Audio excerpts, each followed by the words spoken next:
Growing up in a middle-class family in suburban Chicago, my life was pretty straightforward. My dad, Tom, spent 30 years on the police force before retiring, and my mom, Sarah, still works as a secretary at Lincoln Elementary. They gave me everything they could, but we were never wealthy. I'm Tasha Mitchell. Well, I was before I became Tasha Reynolds. After graduating from college with an accounting degree, I landed a job at Anderson & Partners, a mid-sized accounting firm. The pay was decent, the work was steady, and I thought that would be my life. Wake up, go to work, come home, repeat. Then came that rainy Tuesday in October when I literally bumped into Marcus outside Starbucks. I was rushing to get my morning coffee before work, and he was heading to some important meeting. My coffee spilled all over his obviously expensive suit, and I wanted to die right there. "I'm so sorry." I started dabbing at his jacket with napkins. "I'll pay for the dry cleaning, I swear." Instead of getting angry, he laughed. "Don't worry about it. Though you could make it up to me by having dinner with me tonight." That dinner turned into another, and another. Marcus was different from anyone I dated before. He was the son of James and Victoria Reynolds, owners of Reynolds Industries, one of the largest manufacturing companies in the Midwest. But he never made me feel less than him. He loved that I came from a real family, as he called it. That all changed when he took me to meet his parents at their mansion in Lake Forest. I'll never forget Victoria Reynolds looking me up and down like I was something she'd found stuck to her shoe. "So, Tasha," she said, swirling her wine glass, "Marcus tells us you're an accountant." "Yes, I am," I replied, trying to keep my voice steady. "Hell, practical," she said with a thin smile. "And your parents?" When I told her about my dad being a retired cop and my mom a school secretary, you'd think I'd said they were professional criminals. James Reynolds barely looked at me during dinner, speaking only to Marcus about work. When he proposed 3 months later, I said yes without hesitation. His parents attended our wedding with frozen smiles and stiff congratulations. I thought I could win them over with time. I thought love would be enough. After our honeymoon in Bali, Marcus and I moved into his luxury apartment in downtown Chicago. The place was bigger than my parents' entire house, with floor-to-ceiling windows overlooking Lake Michigan. I felt like I was living in a dream. 2 months after we married, I discovered I was pregnant. Marcus was ecstatic, spinning me around our massive living room when I told him. Even Victoria and James seemed to soften a little at the news, though Victoria couldn't resist saying, "Well, at least the child will have good breeding on one side." Our son, James Jr., Marcus insisted on naming him after his father, was born on a snowy December morning. The moment I held him, nothing else mattered, not Victoria's constant criticisms, not the whispers at Reynolds Industries parties about the accountant who married the boss's son. JJ, as we called him, was perfect. Those first 2 years were actually good. Marcus took to fatherhood like a natural, coming home early to play with JJ, reading him bedtime stories, taking us both to the park on weekends. He was thriving as financial director at Reynolds Industries, and I worked part-time from home as an accountant while taking care of JJ and our home. Victoria and James might not have liked me, but they doted on their grandson, showering him with expensive gifts and demanding regular visits. But somewhere around JJ's 3rd birthday, things started to change. Marcus began coming home later and later, always with the same excuse, "Big project at work, honey." You wouldn't understand. The man who used to rush home to see his son now barely made it for bedtime. Then came that Thursday when Victoria showed up unannounced at our apartment, her Hermes scarf perfectly arranged, despite the wind outside. "Would you care to explain," she said, walking in without waiting for an invitation, "why you weren't at the company's annual gala last night?" I stared at her, confused. "What gala?" "Don't play dumb, Tasha." "The Reynolds Industries anniversary gala. Every executive and their wife was there, except you." My stomach dropped. I didn't know about any gala. Victoria's eyes narrowed. "Marcus said you weren't feeling well." "Are you telling me my son lied?" I waited up that night, sitting in our dark living room until Marcus came home at 11:30. He loosened his tie as he walked in, stopping short when he saw me. "Why didn't you tell me about the gala?" I asked quietly. He sighed, pouring himself a scotch. "Look, Tasha, let's be honest. You wouldn't have fit in. You're too simple for these events. The other executives' wives, they know how to carry themselves. They can discuss art and wine and summer homes in the Hamptons. What would you talk about? Your dad's police stories? Your mom's adventures in the school cafeteria?" I felt like he'd slapped me. "I'm your wife, Marcus. You're supposed to be proud of me, not ashamed." I was proud, Tasha.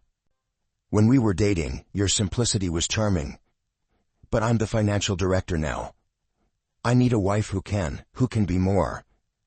I went to bed crying that night, telling myself he was just stressed from work, that things would get better. But deep down, I knew something had broken between us, something I wasn't sure could be fixed. It was a Tuesday when my world fell apart.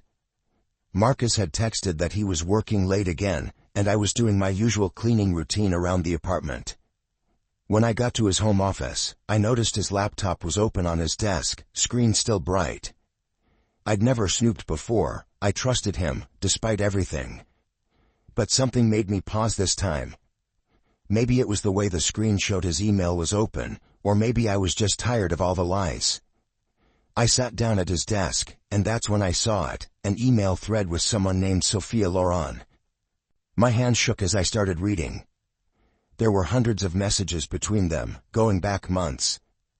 Sophia was apparently a new marketing executive at Reynolds Industries, hired about a year ago. As I scrolled through their correspondence, my stomach turned. "Had dinner with the village idiot again," Marcus had written. "God, I can't believe I have to go home to her." Sophia's response, "Poor baby. Don't worry, I'll make it all better tomorrow." They talked about me like I was a joke, the simple-minded wife who didn't know her husband was sleeping with someone else. There were pictures of jewelry he'd bought her, weekend trips they'd taken while he'd told me he was at business conferences. I stayed up all night, copying everything to a USB drive, printing key emails, taking screenshots. When Marcus finally came home at 7 a.m., his shirt wrinkled and his tie loose, I was sitting at the kitchen table with the evidence spread out in front of me. "Care to explain?" I asked, holding up one of the printed emails. "How could you do this to me, to our family?" He laughed, actually laughed. "Come on, Tasha. Did you really think you were enough? Sophia is everything you're not, sophisticated, sexy, exciting. When's the last time you even tried to look good for me? I've been taking care of our son while you've been screwing around." "Look," he said, pouring himself a coffee like we were discussing the weather, "here's how this is going to work. You'll stay my wife, on paper. It's better for my image at the company. Sophia understands. And hey," he added with a nasty grin, "maybe I'll even find time for you occasionally. If you're lucky."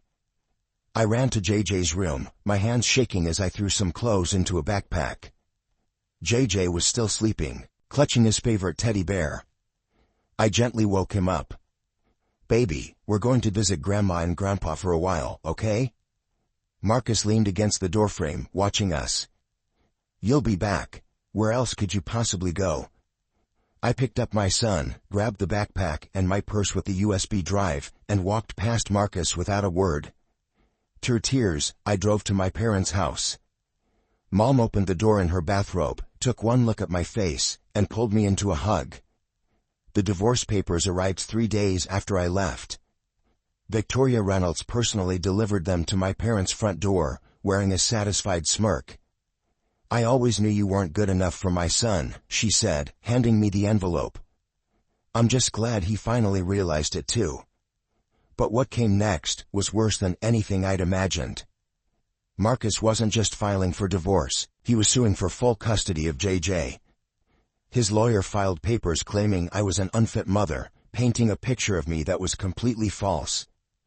Your Honor, Marcus's expensive lawyer said during our first hearing, Mrs. Reynolds has exhibited increasingly erratic behavior over the past year. She drinks heavily, creates scenes of jealousy without cause, and has become unstable. Thank God I'd saved all that evidence. When my lawyer presented the email correspondence between Marcus and Sophia, showing his infidelity and his cruel comments about me, the judge's expression changed. The timestamps on the emails proved I hadn't been creating scenes. I hadn't even known about the affair until I found those messages. So, Mr. Reynolds, the judge said, reviewing the evidence, you claim your wife is unstable, yet these emails show you were the one deceiving her, gaslighting her? Marcus shifted uncomfortably in his expensive suit. The judge awarded me primary custody of JJ, with Marcus getting every other weekend and substantial child support payments. I went back to work full-time at my accounting firm, while Mom and Dad helped with JJ. They were amazing, turning their retirement years into full-time grandparent duty without a single complaint. We settled into a routine. It wasn't luxury living anymore, but it was honest and peaceful. Then came that Saturday morning when a black Range Rover pulled up in front of my parents' modest house. Marcus stepped out, and with him was Sophia, tall, blonde, wearing designer clothes that probably cost more than my monthly salary. I'm here to see my son, Marcus announced, pushing past me into the house. Sophia followed, her nose wrinkled as she looked around our living room with its worn but comfortable furniture. Oh my God, she laughed, picking up one of Mom's cherished family photos. This place is literally a dump. Like an actual kennel. Watch your mouth, I warned her. She turned to Marcus. Baby, you can't let your son stay in this hovel. And these old people? She gestured toward my parents, who stood shocked in the doorway. They belong in a ditch somewhere, not raising a Reynolds heir. Get out, I said, my voice shaking with rage. Both of you, get out of my parents' house right now. Or what? Marcus sneered. You know what, Tasha? I'm done playing nice. I'm going to take JJ, and I'm going to destroy you. You think you won in court? Just wait. I shoved them both toward the door. Get out. Come on, baby, Sophia purred to Marcus. This place probably has fleas anyway. As they drove away, I hugged my parents tight. Mom was crying, and Dad looked like he wanted to punch something. But watching that Range Rover disappear down our street, I realized something. I wasn't afraid anymore. I was angry. The next night, Dad found me sitting at the kitchen table, staring into a cold cup of coffee. You know, sweetheart, he said, sitting down across from me, sometimes the best defense is a good offense. Remember Mike Sullivan? He worked with me on the force. Now he's a private investigator. Real thorough guy, knows how to dig deep without leaving traces. I thought about Sophia's smug face, about her cruel words about my parents, about all the nasty emails she kept sending me. Just that morning, she'd commented on my LinkedIn profile photo, look at this pathetic wannabe. Can't even afford decent clothes anymore? Marcus wasn't any better. His latest email had read, every time I pick up JJ and see you in that dump, I remember why I upgraded. Enjoy playing poor with your cop daddy. How much does Mike charge? I asked Dad. 2 days later, I was sitting in a small office downtown with Mike Sullivan, a gruff man with kind eyes who'd known me since I was a kid. Weeks passed. I focused on work and JJ, trying to ignore the constant stream of harassment from Marcus and Sophia. Then Mike called. You need to come to my office, he said. You're going to want to see this in person. The file he handed me was thick. First off, he said, Sophia Loran isn't her real name. She's using her sister's identity. Her real name is Carla Larson. As I read through the file, my hands started shaking. Before working at Reynolds Industries, Sophia had been an escort, moving from rich man to rich man, living off their money until they got tired of her or discovered her small-time scams. She'd had different names in different cities, always disappearing just before things got too hot. But what she was doing at Reynolds Industries was far worse. Look at these bank transfers, Mike pointed out. She's been siphoning money from company accounts, small amounts that wouldn't raise red flags. And these emails. He showed me screenshots. She's been selling company information to your in-law's biggest competitors. Product launches, merger plans, everything. I sat back, my mind racing. The perfect, sophisticated Sophia Loren was nothing but a con artist. And she'd gotten her hooks into not just my husband, but the entire Reynolds empire. There's one more thing, Mike said, pulling out another folder. Remember that big deal Reynolds Industries lost last month? The one that cost them millions. Sophia sold the bid information to their competitor 3 days before the deadline. I gathered all the evidence carefully, making multiple copies. But I didn't make a move. Not yet. Because now I knew something Sophia didn't. Timing is everything. The call from Victoria came on a Wednesday morning. Her voice was as cold as ever. Tasha, James's 60th birthday party is this Saturday, she said, like she was scheduling a root canal. While we'd preferred to keep this a family-only affair, JJ should be there for his grandfather's birthday. And since he's too young to come alone. She let the sentence hang there. Just remember, you're only being invited as JJ's escort. Try to stay in the background and not embarrass anyone. The party starts at 7. James Reynolds' 60th birthday party was exactly as ostentatious as you'd expect. The mansion was decked out in gold and crystal, with waiters carrying champagne on silver trays.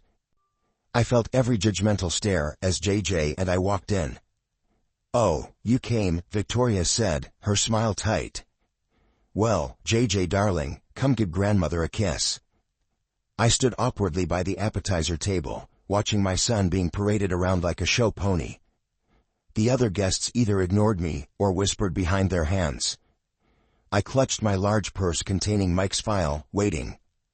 Then Marcus walked in with Sophia on his arm. She was wearing a red Valentino dress that probably cost more than my car, diamonds dripping from her ears. "Everyone," Marcus announced, clinking his glass. "I have an announcement to make." He pulled Sophia closer. "I'd like you all to meet my future wife, Sophia Loren. She'll be joining the Reynolds family officially next spring." Victoria rushed forward to embrace her. Finally. A woman worthy of the Reynolds name. Harvard-educated, from a wonderful family. Unlike some people, James added, shooting me a look. Sophia preened under their attention. "I just feel so blessed to be joining such an esteemed family. And I promise to be the kind of wife Marcus truly deserves." That was my cue. I stood up, my hand steady, as I pulled out the file. "Speaking of what people deserve," I said loudly, "I have a few things to share about the future Mrs. Reynolds." "Tasha," Marcus warned, "don't make a scene." I pulled out the first document. "Tell me, Sophia, or should I say Carla Larson, how's your sister feeling about you stealing her identity?" The color drained from Sophia's face. "What is she talking about?" Victoria demanded. "Oh, did she not mention that she's been living under her sister's identity? The real Sophia Loren is a schoolteacher in Minnesota. This woman," I pointed at her, "is Carla Larson, former escort and con artist." "She's lying," Sophia shrieked, but I was already laying out the evidence, photos, bank statements, police reports. "And here's my personal favorite," I continued, pulling out more documents. "Bank transfers showing how she's been stealing from Reynolds Industries. And look at these emails, she's been selling your company's secrets to Wagner Manufacturing and Collins Corp. For months." James Reynolds snatched the papers from my hands. "The Wagner deal, the Collins merger, it was you?" "I can explain," Sophia stammered, backing away from Marcus's thunderous face. "The real Carla Larson," I said, enjoying every moment, "has quite a history. 7 different cities, 7 different wealthy men, 7 different scams. Looks like Reynolds Industries was going to be number 8. The room had gone deadly quiet. I watched their faces change as they read through the evidence, Marcus's confusion, Victoria's horror, James's growing rage. And Sophia, her perfect mask cracking as her house of cards came tumbling down. The elegant birthday party dissolved into chaos within minutes. James Reynolds's face had turned an alarming shade of purple as he read through the evidence. "Get out," he roared at Sophia, who was still trying to stammer excuses. "Get out of my house before I have you arrested right here." "James, darling," she attempted, reaching for his arm. "These are all lies. I can explain everything." "Explain?" He shook the documents at her. "Explain how you cost us the Wagner deal? That contract was worth $20 million. And Collins? They were our biggest competitor, and you've been feeding them everything." Victoria, who'd been quietly reading through the escort service records, looked up with pure venom in her eyes. "You common prostitute," she hissed. "You thought you could con your way into our family?" Sophia backed toward the door, her designer heels clicking on the marble floor. "Marcus, baby, tell them." But Marcus looked like he might be sick, staring at the photos of Sophia, or Sophie, with various wealthy men over the years. "If you're not off my property in 30 seconds, James said, his voice deadly quiet, "I'm calling the police. And trust me, you'll be seeing plenty of our lawyers either way." After Sophia fled, James turned to his son. The party guests were pretending to be absorbed in their champagne, but everyone was watching. "You brought this woman into our company," James said. "Gave her access to confidential information. All because what? She was pretty? Had nice legs?" "Dad, I didn't know." "Exactly," James roared. "You didn't know. Didn't check. Just thought with your—" He glanced at JJ and modified his language, "with everything except your brain. You're fired, Marcus. Clear out your office by tomorrow." "But Dad—" "And that apartment you're living in? Company property. Find somewhere else to live." Victoria, who had been uncharacteristically quiet, suddenly turned to me. "Tasha," she said, and for the first time ever, her voice held genuine emotion. "We owe you an apology. A significant one. You saved our company from God knows how much damage." James nodded solemnly. "We were wrong about you. Very wrong. You've proven yourself more worthy of the Reynolds name than—" He glanced at Marcus, "others." 3 days later, Sophia was arrested at O'Hare, trying to board a flight to the Cayman Islands. The evidence I'd gathered, combined with what Reynolds Industries lawyers found once they started looking, was overwhelming. She was facing serious fraud charges and massive fines. Marcus, I heard, was staying at a friend's condo while he looked for a new job. No other financial firms were eager to hire a man who'd been fired for such catastrophic negligence. It's been 6 months since James Reynolds' birthday party changed everything. I'm sitting in my new apartment, not as luxurious as the one I shared with Marcus, but perfect for JJ and me. The Reynolds family gave it to me as a token of appreciation for saving their company from Sophia's schemes. "The least we could do," James had said, handing me the keys.